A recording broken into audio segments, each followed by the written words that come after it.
Good night. It's the 8th of November 2023, and joining the Garda, I need to try and get my head and your head around this subject.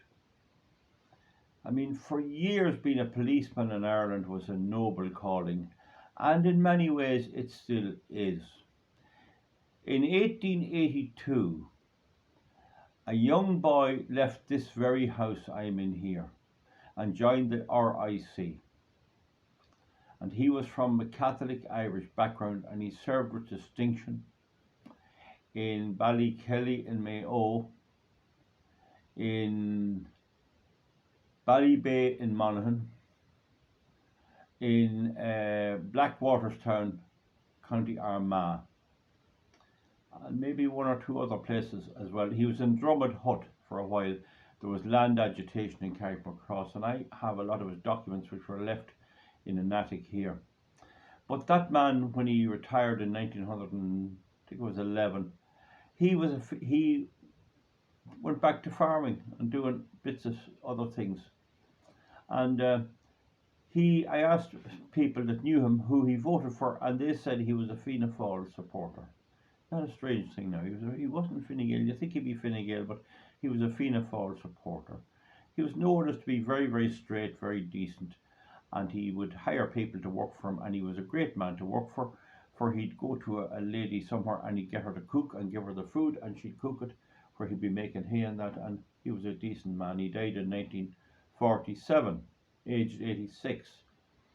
So the calling of a policeman should not directly link to the political situation. At that time, Britain was ruling this country. About half of the Irish people of all denominations felt that was all right.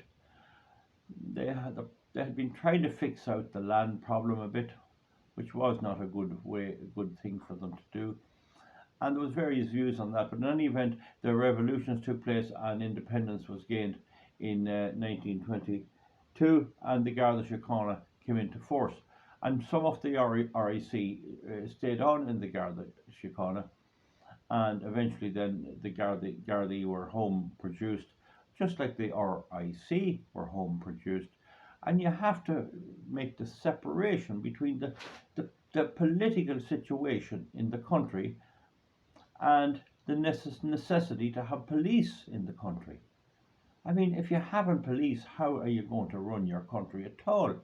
You'd have no one. People could murder and get away with it, and you'd have a vigilante law, and people would have to go out and defend themselves. It would be a complete and utter mess. And we have a mostly unarmed police force, which do the best they can. Whether that holds true for now or not, I don't know. We have this thing now called woke, and we have the overreach of the government into our lives in a way that never happened before.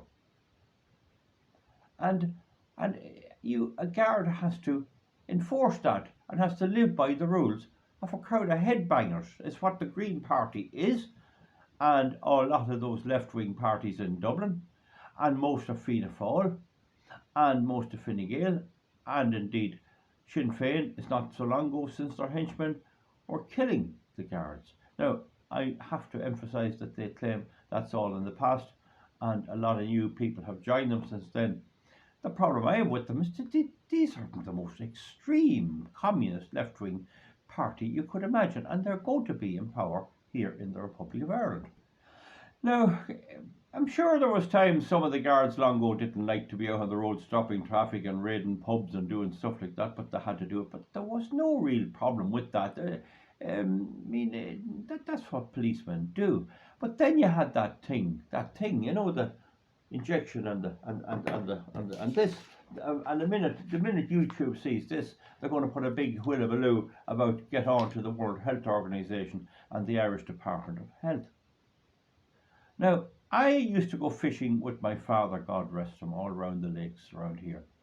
And I can just imagine if 2 or 3 guards had arrived and arrested him, and he resisted and was knocked to the ground.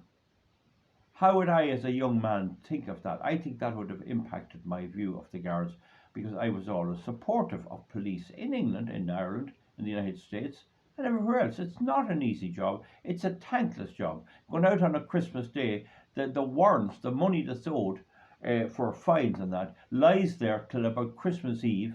And the minute Christmas Day is over, the sergeant sends all the guards out to collect this money just in the days of Christmas. And people don't have it. That's the way the system is. It's not the best of a system, but anyway, that's the way it is. But that's all right. They're fine. They have to pay the fine, and that's it. But the thing about the arresting the fishermen and all that, the bottom line is, no one could tell me when that thing, you know what it is, the mask, was safe and when it wasn't safe. And it so happened that during all this, my colleague Pat Swords, who helps me a lot on the environmental law, he was looking for a lawyer and couldn't get anyone that wouldn't deal with it. And he couldn't go out to do his work. He couldn't fly to America to do projects and stuff. And he organises big projects like a big distillery or a big concrete plant or a big fertilizer plant or whatever, a big thing like that. And he does all the proper environmental stuff. And then he sees that our government ignores all that when it comes to themselves and their mad renewable energy craze. But it so happened, I happened to cop on that there was a barrister living beside me, and I looked him up, and he seemed to be kind of reasonably on our side. And I told Pat about him, and Pat met him the next day. And in they went to the European Court. They were supposed to have a big heap of documents to support what they were doing, and they had sweet Fanny Adam. They had none. And they hemmed and hawed, we're worried. The very same as they told me down in Kildare when I actually bullied them into letting me in to see the files on a wind farm that was ultimately quashed by the High Court. And the same thing, he fought them through the court. They had no documentation, and the European Court of Justice ruled, and it got through fairly fast. It ruled that they had to produce the documentation, and otherwise they had to repeal all the lockdowns. And the next day they did. And they wouldn't even pay the expenses, €830. And the barrister went back in and forced them to send him a cheque for his expenses. That's my kind of barrister. That's the kind of barrister I like. But the point about it is, how come they had no documentation? So all of those arrests and all of that could have been fought if people had to trust my judgment and try and get a bit of advice. I'm not saying I would have known, but we might have been able, and even yet it's possible some of those convictions could be forcibly overturned, although the time is out now for taking appeals. But the point about it is, this was all a lot of bluff. No matter what YouTube or anyone else says, there had to be a date. And it's strange that my friend and an act of mine forced the government of Ireland, I don't know about the rest of the EU, to stop what they're at. So therefore, if it was all right to do it on the Monday, why was it not all right to do it on the Tuesday before or the week before? Well, the reason is the bluff was called. They were bluffing. So you'd have Garda going out enforcing laws that were totally illegitimate. And it's the same with the windmills. They're all illegitimate. Right? There's some Sinn Féin TD, either Dublin or Wicklow, it's in today's paper anyway, who's suing a journalist and suing the Irish Times over comments he made about Gaza and the Israeli-Gaza situation.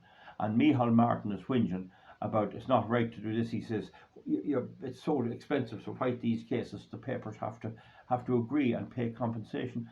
I don't know what the facts of it are. I might look into it at some stage. But it's no different for us. He won't enforce or allow the proper legislation. Now this is civil law. Now the other thing is the situation with Enoch Burke. And this thing about LGBTQ.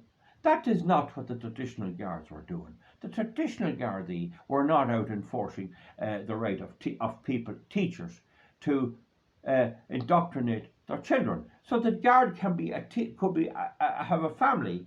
They now want them to join up to 50. He could join with a family, And the next thing he finds his own kids being indoctrinated with this stuff inside in the school. And if YouTube is going to point out the World Health Organization to me, point out also where this LBG stuff is. I want to hear the two sides. Who's responsible for this? Is there an LBGBTQ indoctrination of kids organization somewhere in New York or Washington or Germany? Where is that? Let's have it proper. Now the thing about it is that at the same time, a guard that joins now, we'll say at the age of 25, will serve his lifetime or her lifetime in the force. And a lot of it is ordinary policing. A lot of it's very mundane. A lot of it's typing out reports, hours and hours typing reports, and you make a mistake and you have to go back again. And there's a lot into being a proper policeman.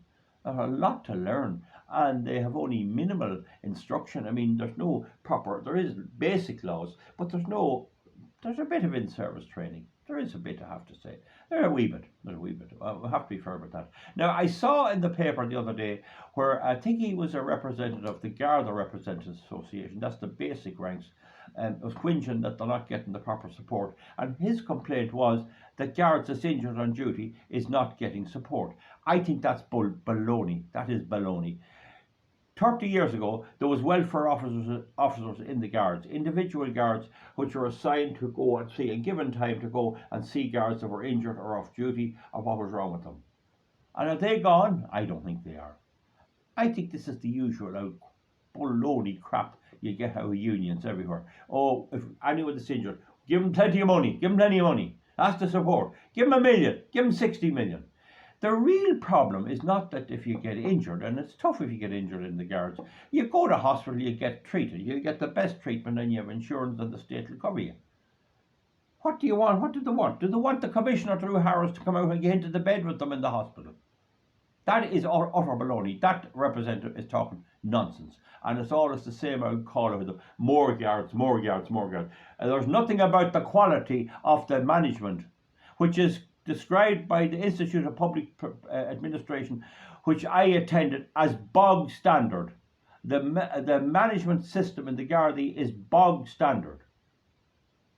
And you need to have a thick neck to work under some of them. And some of these budding higher officers to go in and they talk a load of absolute baloney of what they're going to do. And they come in then as promotees when they're promoted. And they come into a perfectly normal society and division and district. And they decide to tell the guards what we're doing up to now is wrong. We're changing everything. And this is nothing more than to up his profile.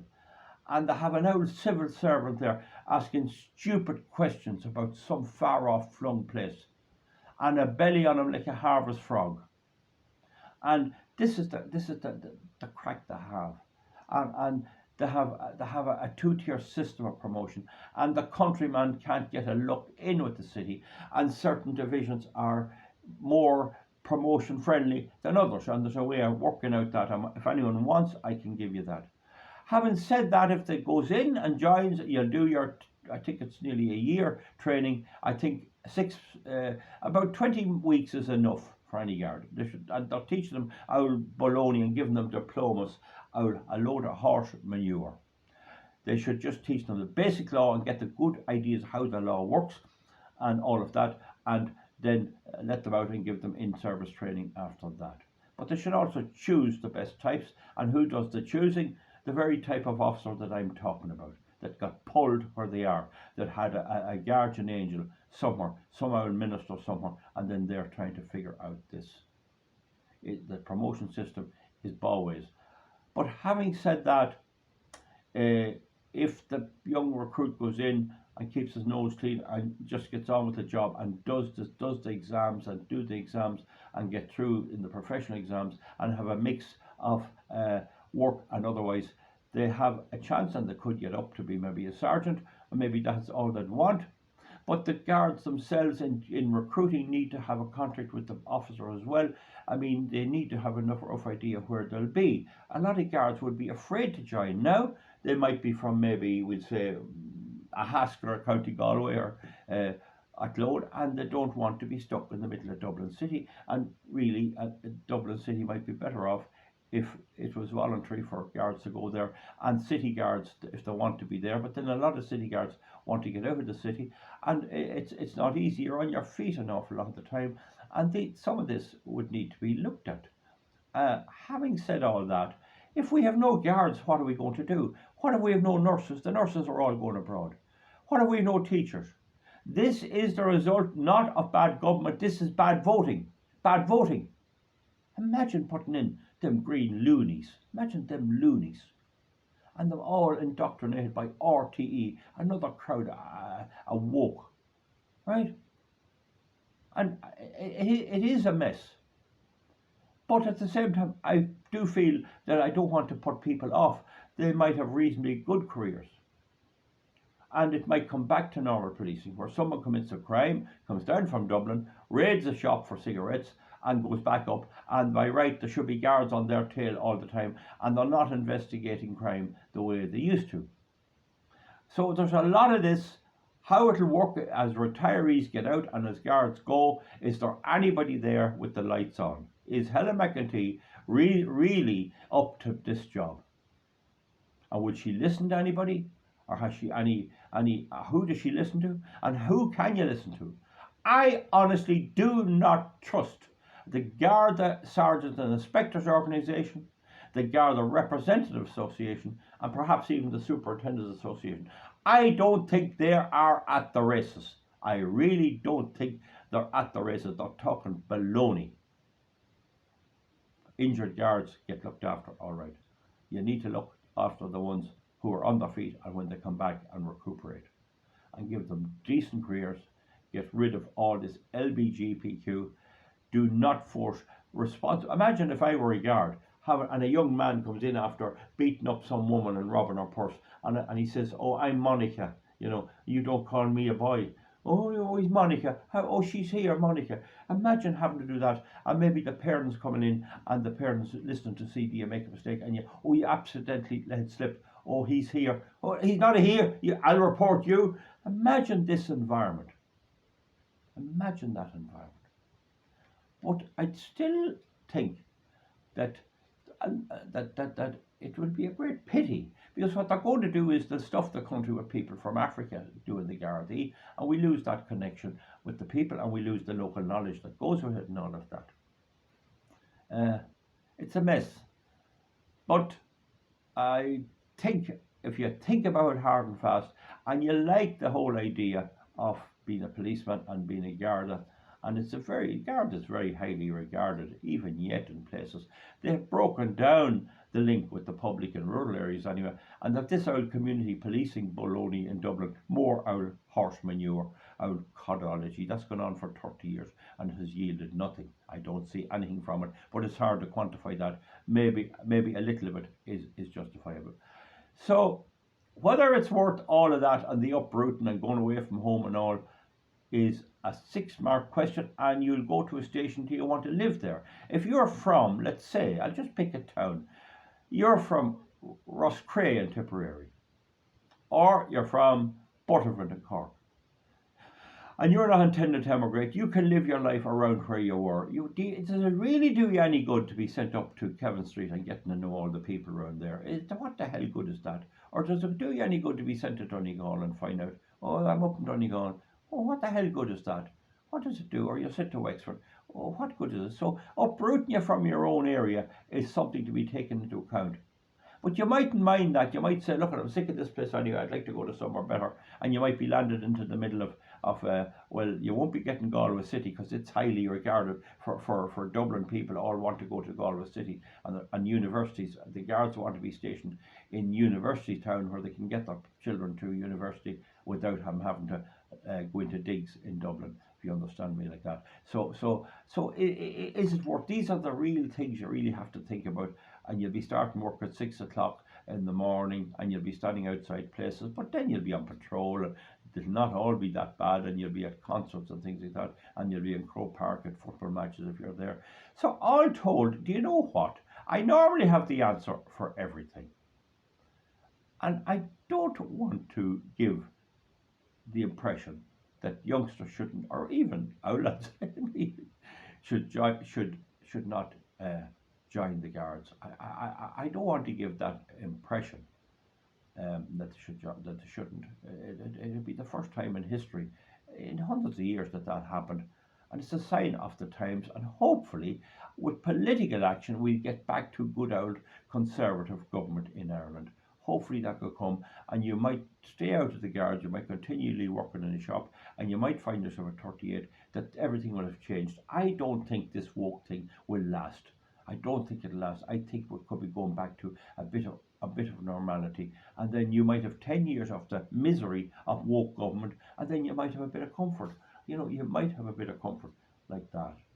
So I'm intent to say to you folks, and I know a lot of people I got some very negative comments there about traitors. The Gardaí are not traitors. They are not traitors. That is a lie. That is not the truth. To call the Gardaí traitors. Traitors for what? Or shot down in Limerick for protecting them, the delivery of the cash to the people on social welfare. You know, that's what happened. There were two of them shot down over in Ross, what do you call that place where the prison is in Roscommon, Castlereagh. You know, there was one shot in Wexford. There was a soldier and a guard shot in Ballinamore in Leitrim in 1983. So this thing of calling them traitors, that I don't know what that's about. Unfortunately, the poster didn't give enough detail, so maybe he didn't mean that. So it's very hard to know. But in any event, untold, you just have to sit down and think. And there's no choosing a career is never easy. It's a terrible thing that a chap or girl at 20 years of age has to decide what they're going to do for the rest of their life, you know. But I think I'll do another video on other careers in the public service, and there is a crisis in the public service. So for that, folks, I'll let you go, and I can't do any more. You see, I'm struggling with this. I am struggling with it. I will not stand up here and say to young people or anyone, do not join the Garda Síochána. That's not my gut reaction. That's not only that I want to see policemen, it's also that I hope that things will improve in the future. And you could be doing 30 to 40 years as a member of the Garda Síochána, serving the people and looking after everybody. That's kind of the attitude that there is. I mean, people often look at the Guards as, well, we have Tommy up in the station looking after us, and that's a good thing. It's a poor day. We can't afford that. So you get my point. I'm struggling, but I think all told, don't let, and I say, put you off. And yes, there are wrong things, but we're working to fix it. And there are a lot of good people in Ireland who I think will try and improve this. I think God knows what's going to happen in the next while, but hopefully we'll get back to proper conservative government, and where it will be normal again. That's all I can say. And you can be part of it as a member of Garda Síochána. And if you're in Northern Ireland, the PSNI up there where police are needed there too, or elsewhere, or in Britain or whatever. It's a thankless job, but there's good enough conditions, good medical insurance, good credit union stuff, and there's lots of things. I will not go into the thing of getting a house or getting a place. I know that 3 guards came to Dublin and 2 of them had to quit. They couldn't get accommodation. Oh, it's so that this is absolutely mad. But look, we can only do our best. You can always leave it, give it a year, give it 18 months, go back to your old job or do something. Okay, that's all I can do. I want to thank you all for listening to me, and maybe I rambled on a bit. I'm just trying to be fair to everybody. So we'll see you back for something else. Comment with decent comments. Please do not call the Gardaí traitors. Do not do that. Does not honour the memory of those who gave their lives in the service of their country. That doesn't do that. I can't stand for that. So we'll see you back for something else soon, and bye. Thank you.